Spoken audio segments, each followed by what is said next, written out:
Hello friends, very good morning, Radhe Radhe, सत श्री अकाल, नमस्कार। कैसे हैं आप सब? आशा करता हूँ आप सभी काफ़ी अच्छे होंगे।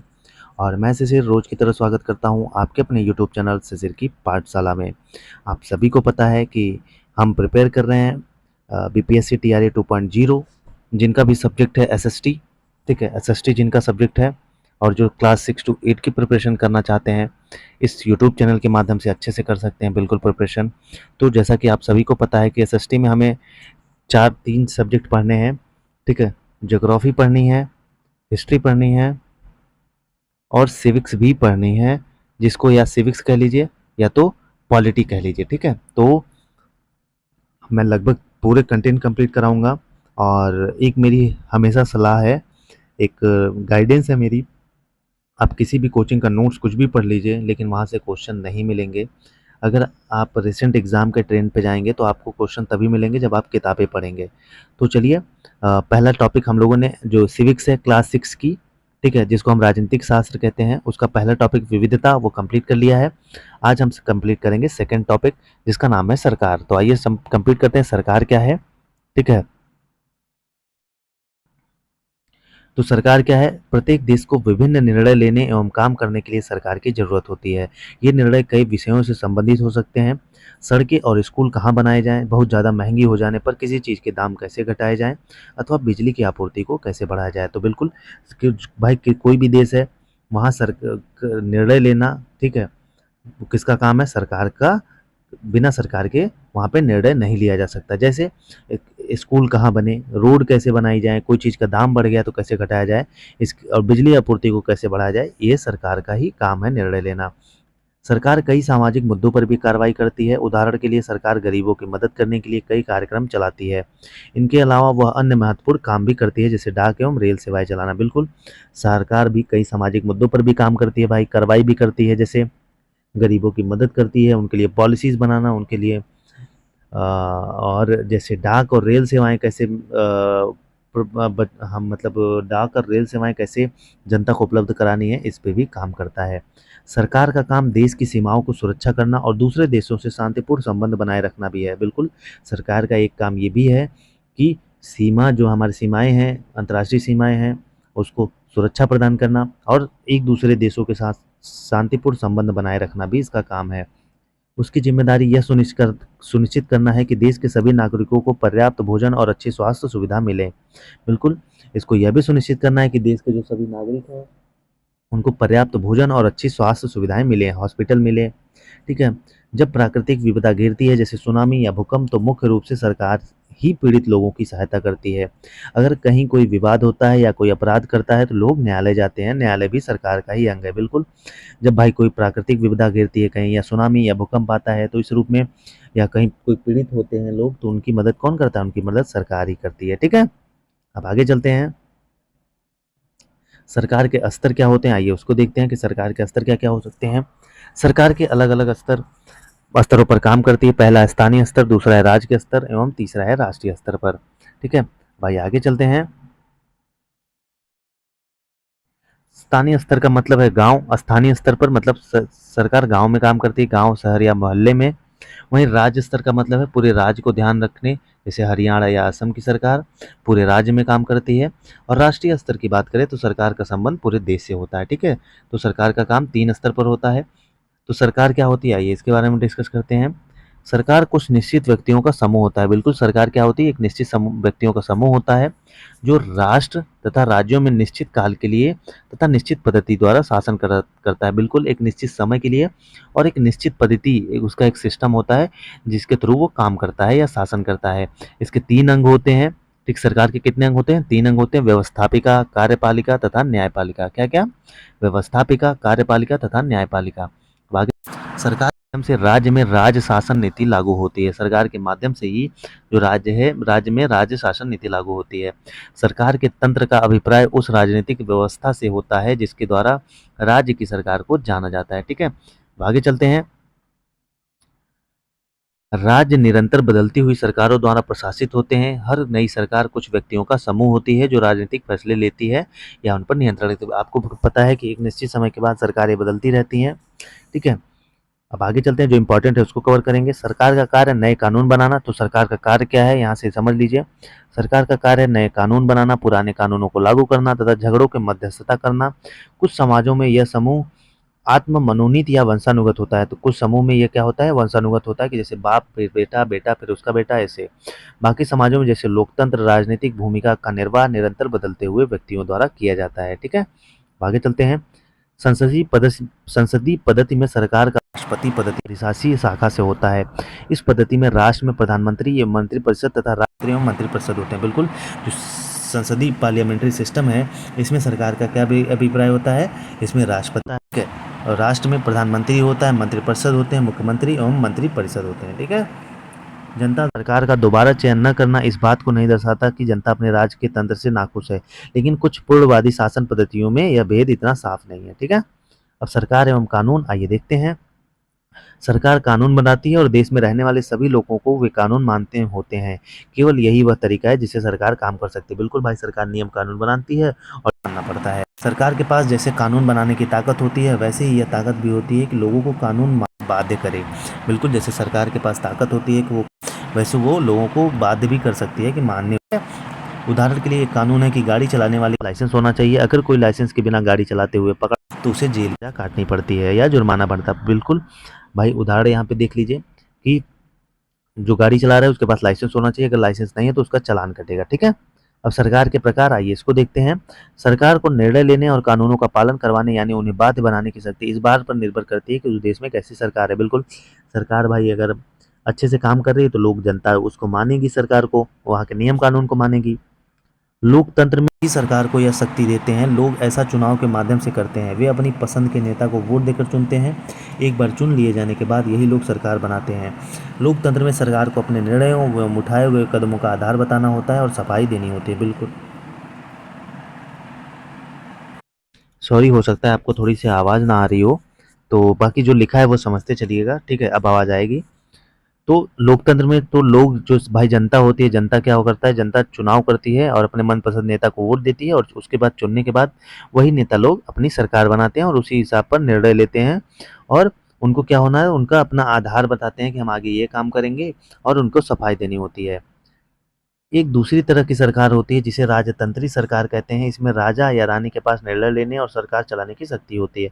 तो एक दूसरी तरह की सरकार होती है जिसे राजतंत्री सरकार कहते हैं। इसमें राजा या रानी के पास निर्णय लेने और सरकार चलाने की शक्ति होती है। ठीक है, इसको हम क्या कहते हैं, जिसमें राजा या रानी को सरकार चलाने की शक्ति हो, तो उसको क्या कहते हैं, राजतंत्री सरकार। राजा के पास सलाहकारों का एक छोटा सा समूह होता है जिससे वह विभिन्न मुद्दों पर चर्चा कर सकता है। अंतिम निर्णय लेने की शक्ति उसी के पास रहती है। लोकतंत्र के समान राजतंत्र में राजा या रानी को अपना निर्णय के आधार नहीं बताने पड़ते हैं और न ही अपने निर्णयों की सफाई देनी पड़ती। बिल्कुल, जो लोकतंत्र सरकार होती है, जैसे हमारे यहाँ की सरकार होती है, और बाकी आप यहाँ पे देख सकते हैं राजतंत्री सरकार जो है। ठीक है, राजतंत्री सरकार में क्या होता है कि भाई एक छोटा सा समूह होता है, राजा के पास सलाहकार होते हैं और उन्हीं का समूह होता है, और वो मुद्दों पे चर्चा करते हैं, और अंतिम निर्णय लेने का जो शक्ति है वो राजा के पास ही रहती है। और लोक समान के समान राजतंत्र में राजा या रानी को अपने निर्णय के आधार नहीं बताने पड़ते हैं। ठीक है, अब आगे चलते हैं।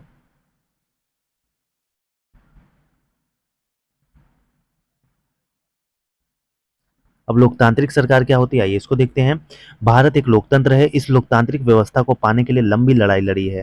संसार में और भी कई देश हैं जहां लोगों ने लोकतंत्र लाने के संघर्ष किए हैं। तो भारत में कैसी सरकार है, लोकतंत्र सरकार है। ठीक है, लोकतंत्र की मुख्य बात यह है कि लोगों के पास अपने नेता को चुनने की शक्ति होती है, इसलिए एक अर्थ में लोकतंत्र लोगों का ही शासन होता है। बिल्कुल, लोकतंत्र का मतलब है कि जब जनता अपने स्वतंत्र होकर चुने किसी अपने नेता को। ठीक है, लोकतंत्र में मूलभूत विचार यह है कि लोग नियमों को बनाने में भागीदार बनकर खुद ही शासन करें। आज के समय में लोकतांत्रिक सरकार को प्रायः प्रतिनिधि लोकतंत्र कहते हैं। बिल्कुल, लोकतंत्र में मूलभूत विचार यह है कि लोग नियमों को बनाने में भागीदार बनकर खुद ही शासन करें। ठीक है, लेकिन आज के समय में लोकतांत्रिक सरकार को प्रायः प्रतिनिधि लोकतंत्र कहते हैं। तो जो सरकार है वो प्रतिनिधि करती है और नियम कानून बनाती है, और जनता को वो मानना पड़ता है। प्रतिनिधि लोकतंत्र में लोग सीधे भाग नहीं लेते। जो प्रतिनिधि लोकतंत्र है उसमें लोग सीधे तो भाग नहीं लेते, लेकिन वो किसी को चुन के, ठीक है, अपने द्वारा प्रतिनिधि चुनते हैं, और वो प्रतिनिधि मिलकर सारी जनता जनता के लिए निर्णय लेते हैं। ठीक है, 1931 में यंग इंडिया पत्रिका में लिखते हुए गांधी जी ने कहा था, मैं यह विचार सहन नहीं कर सकता कि जिस आदमी के पास संपत्ति है वह वोट दे सकता है, लेकिन वह आदमी जिसके पास चरित्र है और संपत्ति या शिक्षा नहीं, वह वोट नहीं दे सकता। या जो दिन भर अपना पसीना बहाकर ईमानदारी से काम करता है, वह वोट नहीं दे सकता, क्योंकि उसने गरीब आदमी होने का गुनाह किया है। तो भाई यंग इंडिया एक पत्रिका है जिसमें 1931 में गांधी जी लिखते हैं कि भाई मैं यह नहीं मानता कि जिसके पास पैसा है बस वही वोट दे, या जो गरीब है वही वोट दे, मतलब वो सब वोट दे। ठीक है, इनका यही मतलब था। अब आइए महिला मताधिकार के बारे में देखते हैं। संसार में कहीं भी सरकारों ने स्वेच्छा से अपनी शक्ति लोगों के साथ नहीं बांटी है। पूरे यूरोप और अमेरिका में महिलाओं और गरीबों को सरकार के कार्यों में भागीदारी के लिए संघर्ष करना पड़ा। तो ये इतना इम्पोर्टेंट नहीं है। महिलाओं द्वारा मताधिकार के लिए कई किए गए संघर्ष ने प्रथम विश्व युद्ध के दौरान और मजबूत पकड़ी। इस आंदोलन को महिला मताधिकार आंदोलन कहते हैं और अंग्रेजों में इसे सफरेज मूवमेंट कहते हैं। तो बिल्कुल भाई महिलाओं के मताधिकार के लिए जब द्वितीय विश्व युद्ध होता है तो उसी समय प्रथम विश्व युद्ध के दौरान मजबूत और पकड़ती है, मतलब और मजबूत होती है, उनकी डिमांड और मजबूत होती है, और इसी आंदोलन को महिला मताधिकार आंदोलन कहते हैं। ठीक है। सफरेज का मतलब होता है वोट देने का अधिकार। सफरेज मूवमेंट किसको कहते हैं?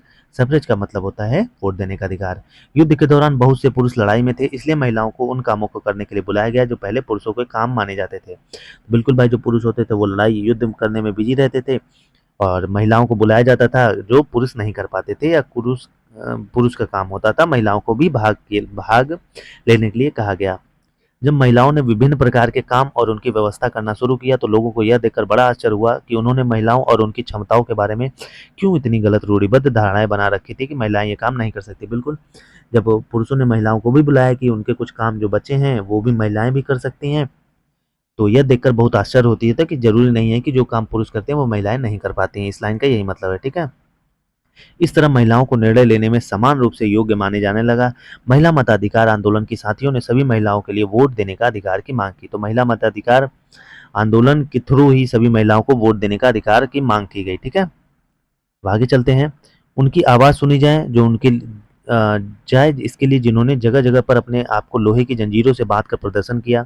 उनमें से कई क्रांतिकारी महिलाएं जेल गईं और भूख हड़ताल पर बैठी। ठीक है, कई महिलाएं गई जेल में और भूख हड़ताल पर भी बैठती हैं।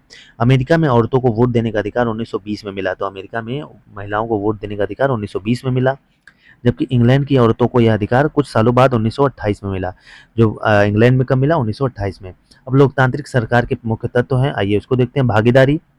लोकतंत्र में लोग निर्णय लेते हैं, चुनाव में वोट देकर वे अपने प्रतिनिधि चुनते हैं। ये प्रतिनिधि ही लोगों की तरफ से निर्णय लेते हैं। यह मानकर चला जाता है कि प्रतिनिधि निर्णय लेते वक्त लोगों की जरूरतों और मांगों का ध्यान रखेंगे।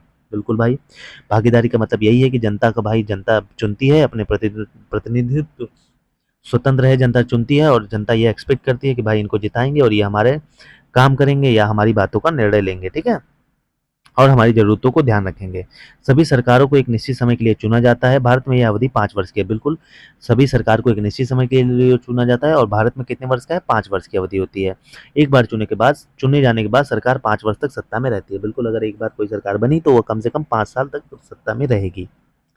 सरकार का फिर से सत्ता में बने रहना तभी संभव है जब लोग उसे बार-बार चुने। बिल्कुल, जब उसे लोग बार-बार चुनेंगे तभी वह कंटिन्यू बन सकती है सत्ता में, नहीं तो नहीं। चुनाव का समय लोगों के लिए वह घड़ी है जब वे लोकतंत्र में अपनी ताकत को महसूस करते हैं। इस तरह से नियमित चुनाव होने से लोगों को सरकार पर नियंत्रण बना रहता है। तो सरकार, जैसा कि आप सभी पता है कि चुनाव के समय लोगों को वह घड़ी होती है कि लोग, जैसे कि आप सीधी सी बात समझिए कि अगर कोई सरकार सही से काम नहीं कर रही है तो आप उन सरकार को बदल सकते हैं। ठीक है, आगे चलते हैं। दक्षिण अफ्रीका में रंगभेद नीति क्या है? आइए इसको देखते हैं। दक्षिण अफ्रीका एक ऐसा देश है जहाँ कई प्रजातियों के लोग रहते हैं। श्वेत, गोरे, अश्वेत, काले और जिनकी त्वचा का रंग सांवला है जैसे भारतीय। बिल्कुल, दक्षिण अफ्रीका एक ऐसा देश है जहाँ पे कई प्रकार के लोग रहते हैं। वहाँ गोरे, काले और भारत के सांवले लोग भी रहते हैं। दक्षिण अफ्रीका पहले रंगभेद कानून से शासित था। जो दक्षिण अफ्रीका है पहले वहाँ पे रंगभेद कानून था, उसी द्वारा उसको वहाँ पर शासन किया जाता था। रंगभेद का मतलब है त्वचा, चमड़ी। ठीक है, कि रंग के आधार पर भेदभाव करना। रंगभेद का क्या मतलब है कि चमड़ी के हिसाब से, चमड़ी के बेसिस पर क्या करना? भेदभाव करना। दक्षिण अफ्रीका की प्रजातियां इसी आधार पर अलग अलग समूह में बट गई। ठीक है, तो दक्षिण अफ्रीका की जो प्रजातियां हैं भाई इसी चमड़ी के कारण, चमड़ी के रंग के कारण अलग अलग कैटेगरी में बढ़ गई। वहाँ के कानून के मुताबिक श्वेत, अश्वेत, भारतीय एवं अन्य प्रजातियों को एक दूसरे से संबंध बनाने की इजाजत नहीं थी।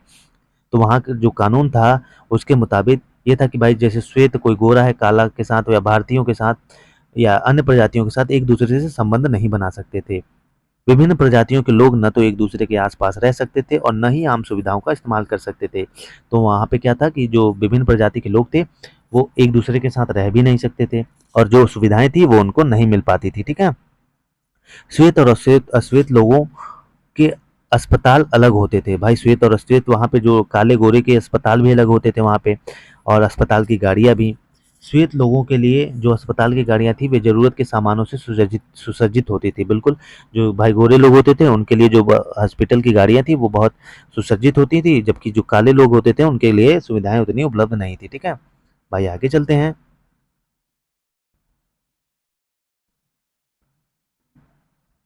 आगे क्या है, उनके लिए रेल एवं बसें अलग होती थी, यहाँ तक कि श्वेत और अश्वेत लोगों के लिए बस स्टैंड भी अलग होते थे। अश्वेत लोगों को वोट देने की इजाज़त नहीं थी। तो भाई जो गोरे लोग थे उनको अच्छी सुविधाएं थी, बसें होती थी उनके लिए, बस स्टैंड भी अलग होते थे।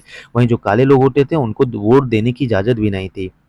देश की सबसे अच्छी ज़मीन श्वेत लोगों के लिए आरक्षित थी और अश्वेत लोगों की खेती के लिए सबसे घटिया ज़मीन मिलती थी। तो जो अच्छे लोग, जो गोरे लोग होते थे उनके लिए भाई अच्छी ज़मीन होती थी, और जो अश्वेत लोग, काले लोग होते थे उनके लिए सबसे घटिया ज़मीन मिलती थी उन्हें। ठीक है। इससे पता चलता है कि अश्वेत लोगों एवं भारतीय को श्वेत लोगों के बराबर नहीं माना जाता था। इससे क्या पता चलता है कि जो काले लोग थे वो गोरे भारतीयों को लोगों को बराबर नहीं माना जाता था। ठीक है, उनके साथ भेदभाव किया जाता था। दक्षिण पश्चिमी हिस्से में एक शहर था सोवेटो, जहाँ सिर्फ अश्वेत लोग ही रहते थे। तो दक्षिण पश्चिम में एक शहर था जिस शहर का नाम था सोवेटो, और वहाँ पे कौन लोग रहते थे? अश्वेत मतलब काले लोग रहते थे। वहाँ के श्वेत लोग अफ्रीकन्स भाषा बोलते थे, वहाँ के जो गोरे लोग होते थे वो अफ्रीकन्स भाषा बोलते थे। स्कूल के विद्यार्थियों पर इस भाषा को सीखने के लिए जोर डाला जा रहा था, जबकि वे अपनी भाषा जुलू सीखना चाहते थे। तो स्कूल के विद्यार्थियों को जो स्कूल के विद्यार्थी थे वहाँ के अफ्रीकन्स, वो वहाँ पे उन पर जोर डाला जा रहा था कि आप लोग यही भाषा बोलें, ठीक है? अफ्रीकन्स भाषा ही बोलें। बट जबकि बच्चे जो थे वो अपनी भाषा जुलू सीखना चाहते थे। ठीक है? छात्रों ने मिलकर अफ्रीकांस सीखने का विरोध कर रहे थे। तो जो बच्चे बच्चे थे वो विरोध कर रहे थे कि हम अफ्रीकांस नहीं सीखेंगे। ठीक है? तो यह 16 जून 1976 को दक्षिण अफ्रीका की पुलिस ने विरोध करने वाले इन लोगों को बड़ी बेरहमी से पीटा और भीड़ पर गोलियां बरसाई। तो 16 जून 1976 में क्या होता है कि जो ये बच्चे रहते हैं स्कूल के, ये विरोध करते हैं कि नहीं, हम अपनी भाषा सीखेंगे, आपकी भाषा क्यों सीखें। और इसी के विरोध में 16 जून 1976 को दक्षिण अफ्रीका की पुलिस बच्चों को बहुत बेरहमी से पीटती है और उनको गोलियां भी चलाती है। अफ्रीका राष्ट्रीय कांग्रेस और उसके जाने माने नेता नेल्सन मंडेला ने रंगभेद के खिलाफ बहुत लंबे समय तक संघर्ष किया। तो नेल्सन मंडेला थे जिन्होंने और अफ्रीका राष्ट्रीय कांग्रेस के थे, तो उन्होंने बहुत रंगभेद के खिलाफ बहुत लड़ाई लड़ी और संघर्ष भी किया। अंततः 1994 में उन्हें सफलता मिली और दक्षिण अफ्रीका एक लोकतांत्रिक देश बना। तो अंत में चल के 1994 में भी भाई उनको नेल्सन मंडेला को एक सफलता प्राप्त होती है, और जो दक्षिण अफ्रीका है एक लोकतांत्रिक देश बन जाता है। ठीक है, तब से सभी प्रजातियों के लोगों को बराबर माना जाने लगा। ठीक है। अब भागीदारी के अन्य तरीके क्या क्या है? चुनाव 5 वर्ष में एक बार होते हैं। वोट देने के अलावा लोकतांत्रिक सरकार के निर्णयों और नीतियों में लोगों के भाग लेने के और भी कई तरीके हैं। ठीक है। लोग सरकार के कार्यों में रुचि लेकर उसकी आलोचना करके भी अपनी भागीदारी निभाते हैं। बिल्कुल, लोग सरकार की आलोचना कर सकते हैं, बता सकते हैं कि ये कमियां हैं। अगस्त 2005 में जब एक खास सरकार ने बिजली का किराया बढ़ा दिया था, तो लोगों ने अपना विरोध बहुत ही तीखे रूप में व्यक्त किया। तो 2005 में जब सरकार बिजली का किराया बढ़ा देती है, तो लोग वहाँ पे क्या करते हैं? विरोध करते हैं। ठीक है। लोगों ने जुलूस निकाले, हस्ताक्षर अभियान भी चलाए। सरकार ने अपने निर्णय के बचाव में तर्क दिया। तो सरकार ने क्या तर्क दिया कि लोगों को समझाने की कोशिश की, लेकिन अंततः उसे लोगों की मांग माननी पड़ी और बिजली के बढ़ाए गए दामों को घटाना पड़ा। सरकार को अपना निर्णय बदलना पड़ा क्योंकि वह आम जनता के प्रति जिम्मेदार है। तो भाई बिजली किराया बढ़ाया जाता है तो लोग अभियान चलाते हैं, हस्ताक्षर अभियान चलाते हैं, जुलूस निकालते हैं, और उसके खिलाफ में सरकार क्या कहती है? सरकार समझाने की कोशिश करती है, लेकिन अंत में सरकार को उनका डिसीजन मानना ही पड़ता है और बिजली के दाम को घटाना पड़ता है, क्योंकि सरकार भाई जनता के प्रति, जनता के लिए ही है। ऐसे कई तरीके हैं जिनके द्वारा लोग अपनी राय व्यक्त कर सकते हैं और सरकार को यह समझा सकते हैं कि उसे क्या कार्रवाई करनी चाहिए। इन तरीकों में धरने, जुलूस, हड़ताल, हस्ताक्षर अभियान आदि शामिल हैं। इनके जरिए जो बातें गलत हैं और न्याय संगत नहीं है उन्हें सामने लाया जा सकता है। बिल्कुल भाई, जुलूस, हड़ताल, हस्ताक्षर अभियान, धरने, इन सब के अगर हम कर सकते हैं, अगर कोई चीज़ गलत हो रहा है हमारे साथ, और सरकार को अवेयर करा सकते हैं। ठीक है, और सरकार के सामने लाया जा सकता है। अब विवादों का समाधान कैसे होगा? विवादों या समस्याओं के समाधान के लिए कई बार हिंसा का प्रयोग किया जाता है। ऐसा इसलिए होता है कि एक समूह यह मान लेता है कि दूसरे व समूह को विरोध करने के लिए बल का इस्तेमाल करना उचित है। बिल्कुल भाई, कभी-कभी ऐसी नौबत आ जाती है कि क्या होता है कि विरोध करने के लिए मतलब क्या होता है कि कई बार हिंसा करते हैं, मतलब एक दूसरे पर मार-पीट, ये सारी चीज़ें होती हैं। विवाद तब उभरता है जब विभिन्न संस्कृतियों, धर्मों, क्षेत्रों और आर्थिक पृष्ठभूमियों के लोग एक दूसरे के साथ तालमेल नहीं बिठा पाते। ऐसा तब भी होता है जब कुछ लोगों को लगता है कि उनके साथ भेदभाव किया जाता है। बिल्कुल भाई, विवाद तब होता है जब जो विभिन्न संस्कृति और धर्म क्षेत्र के लोग हैं, ठीक है, एक दूसरे के साथ उनका तालमेल नहीं बैठ पाता। और तब भी होता है जब लोगों को लगता है कि उनके साथ भेदभाव किया जा रहा है। ठीक है।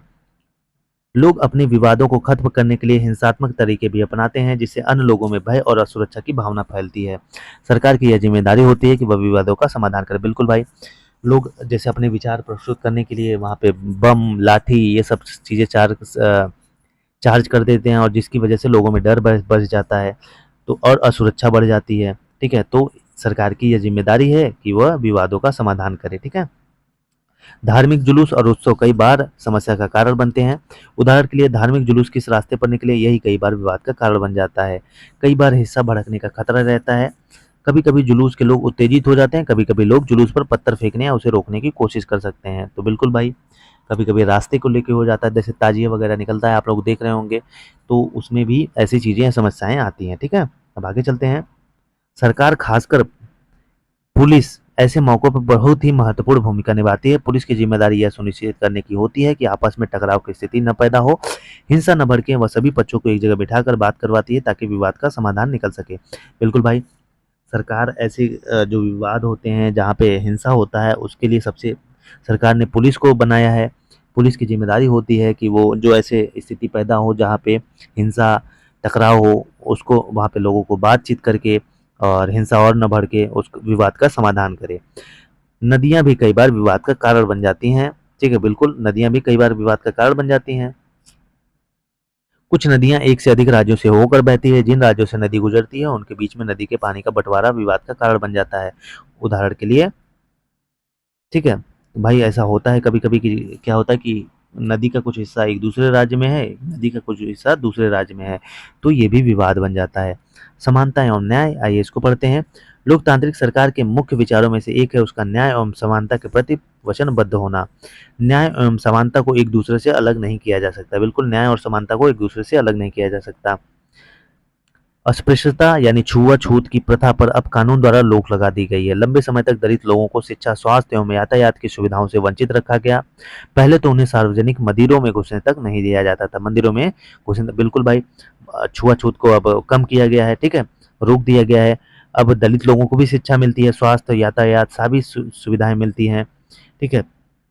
पहले क्या होता था कि उनको मंदिर में भी घुसने नहीं दिया जाता था। न्याय तभी प्राप्त हो सकता है जब लोगों के साथ बराबरी का व्यवहार हो। तो न्याय कब प्राप्त हो सकता है? जब सभी लोग इक्वल ट्रीट किया जाए, वो चाहे हिंदू हो, चाहे मुसलमान हो, चाहे कुछ भी हो, ठीक है? तो सरकार भी समानता और न्याय की जरूरत को पहचानती है और उन समूहों के लिए विशेष प्रावधान करती है जो समाज में अब भी बराबर नहीं माने जा रहे हैं। जैसे हमारे समाज में यह आम प्रवृत्ति है कि लोग लड़कों की देखभाल लड़कियों से ज़्यादा करते हैं। इसका मतलब है कि समाज लड़कियों को उतना महत्व नहीं देता जितना लड़कों को देता है। यह धारणा गलत एवं अन्यायपूर्ण है। तो बिल्कुल भाई, आप देख रहे होंगे कि किसी के यहाँ बेटी पैदा हो जाती है तो वो लोग अच्छा नहीं मानते, बेटा पैदा होता है तो बहुत खुशी मनाते हैं। तो ऐसा नहीं होना चाहिए, ठीक है? इसे दूर करने के लिए सरकार ने कुछ कदम उठाए हैं। सरकार ने कुछ विशेष प्रावधान किए हैं जिससे लड़कियां अपने साथ होने वाले अन्याय से छुटकारा पा सकेंगी। उदाहरण स्वरूप, सरकारी स्कूल कॉलेजों में लड़कियों की फीस खत्म या करने का प्रावधान है। बिल्कुल भाई, लड़कियों को आगे आने के लिए, लड़कियों की इम्पोर्टेंस को बढ़ाने के लिए कुछ ऐसी सरकार गवर्नमेंट पॉलिसीज और नीतियां लाती हैं। जैसे एग्जाम्पल के लिए, स्कूल और कॉलेजों में लड़कियों की फीस माफ़ की गई है, ठीक है? तो आई होप सो आपको अच्छे से समझ में आ गया होगा। दूसरा टॉपिक में मैंने बहुत अच्छे से कंप्लीट कर दिया। एनसीईआरटी का दूसरा टॉपिक भी कंप्लीट करा दिया, ठीक है? अब तीसरा टॉपिक है स्थानीय सरकार और प्रशासन, इसको पढ़ेंगे अच्छे से। और अगर वीडियो कंटेंट हमारा अच्छा लग रहा है तो आप प्लीज़ इस चैनल को ज़रूर सब्सक्राइब करिए। अगर आप इस चैनल पर नए हैं तो शेयर, आप जितने भी ग्रुप में एक्टिव हैं, जो भी भाई बहन आपके प्रिपरेशन कर रहे हैं, उनको ज़रूर बुला लीजिए इस चैनल पर, बिल्कुल फ्री ऑफ कॉस्ट में। यहाँ से आपका एक भी क्वेश्चन नहीं छूटने पाएगा, ठीक है? क्योंकि मैं पूरी एनसीईआरटी कंप्लीट कराऊंगा, बीपीएससी के जो प्रीवियस ईयर के क्वेश्चन है वो कंप्लीट कराऊंगा और चैप्टर वाइज क्वेश्चन कराऊंगा। पूरी कोशिश करूंगा कि क्लास 6 to 10 तक करा दूं। ठीक है, अगर आप लोग कमेंट में मेंशन जरूर करिए, फीडबैक दीजिए कि क्या सही है क्या गलत है। ठीक है, और आपको वीडियो अच्छा लग रहा है, कंटेंट अच्छा लग रहा है कि नहीं, ताकि मुझे भी मोटिवेशन मिले और मैं आपके लिए बेहतर से बेहतर वीडियो बना सकूं। ठीक है, तो चलिए इस वीडियो में यहीं तक, फिर मिलेंगे अगले वीडियो में एक नए टॉपिक के साथ। तब तक के लिए जय हिंद, जय भारत।